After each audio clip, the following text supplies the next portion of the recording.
'96 is also notable because I believe this is the year that Vince Russo joins the creative team.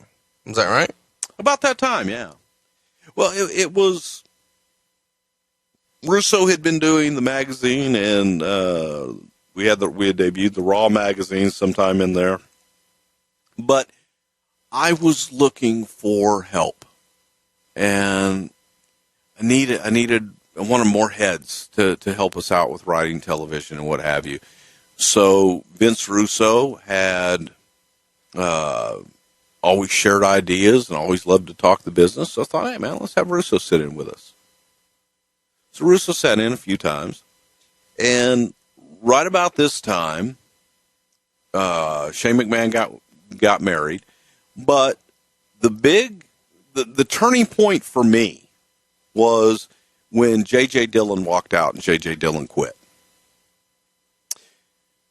Corny and I were at the house, and we were writing TV, and I get a phone call, and it was Vince McMahon, and he says, Bruce, J.J. Dillon is resigned and is no longer with the company.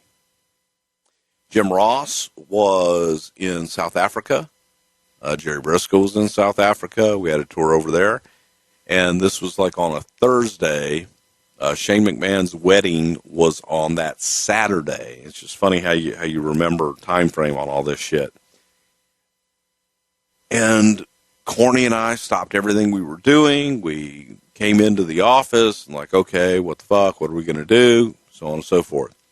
And that was the turning point where Vince asked me to essentially take over what JJ was doing in talent relations.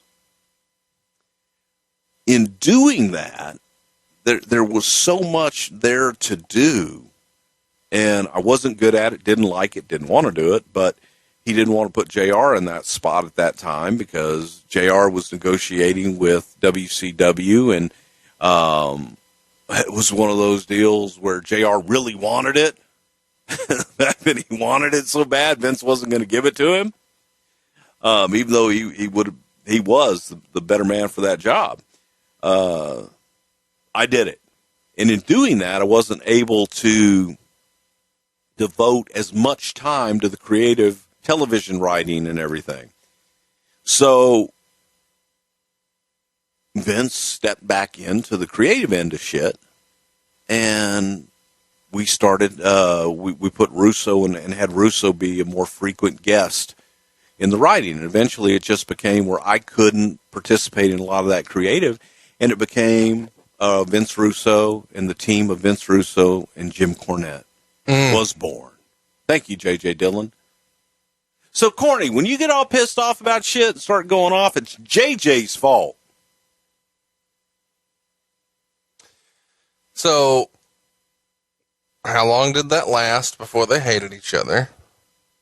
They probably hated each other before that really took place, but it didn't take long before Cornette and Russo were at odds, because Russo being, a New York Yankee and having a completely different viewpoint on the business of wrestling, and feeling that Cornette's ideas and Cornette's views on the business were antiquated and Southern hick, and that the center of the world is New York. They clashed almost immediately. Vince McMahon is a guy who usually is able to put, let bygones be bygones, and wants to just cut through all the bullshit just for what's best for business, pardon the pun. It feels like he would have thought this was a waste of time and energy. Did he ever try to get these guys to soothe it out and smooth it over?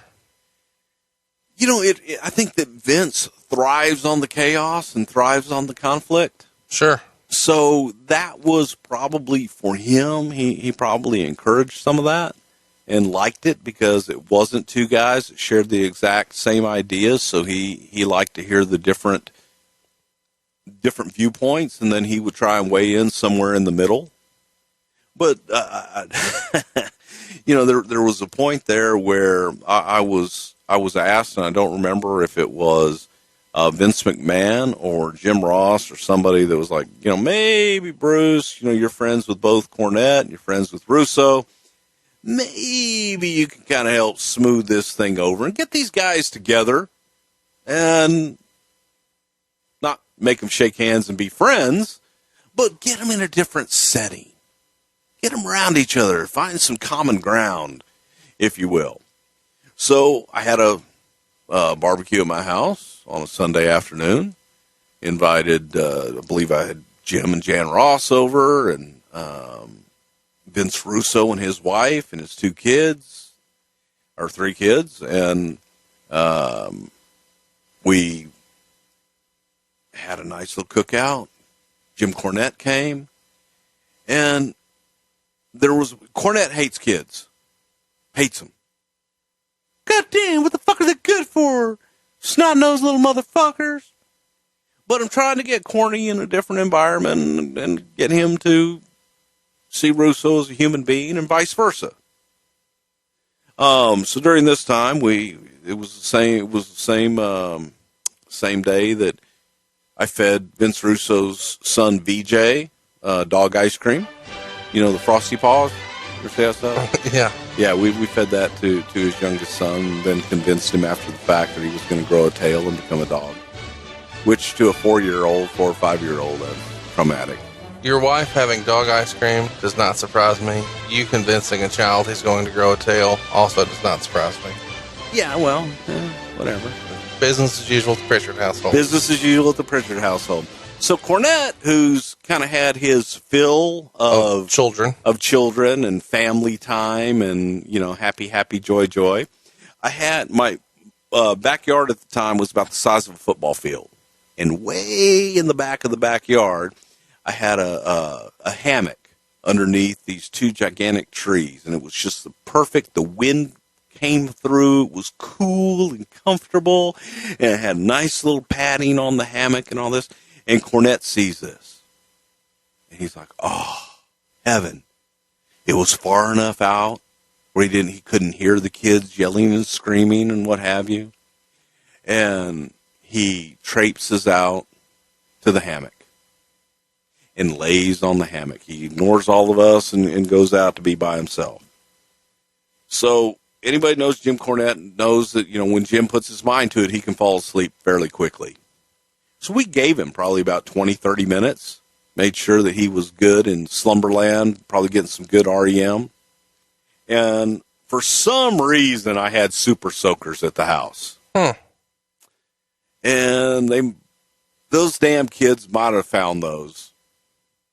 And if you can imagine a 4-year-old kid and a 6-year-old kid, or however old they were, but they were young, traipsing out and trying not to laugh and trying to be quiet, and they go all the way out, run all the way out to the thing, and they open up on Jim Cornette with these super soakers.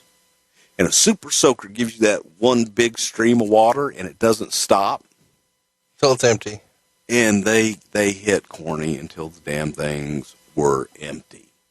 And it was absolutely fabulous. Corny took a bump out of the hammock, chased the kids, and of course they're kids, and Corny's corny. He can't run. But I think to this day he hasn't forgiven those little bastards for that. Corny cussing kids is going to be awesome. Goddamn little motherfuckers, I'll kill you both. I'll skin you when I catch you. If I ever catch you. I'll find out where you sleep and wake you up. And then I'll skin you. If I can hold you down, bastard. And your Yankee father, motherfucker. Fuck him too. So that was just one more reason for Corny to hate Vince Russo.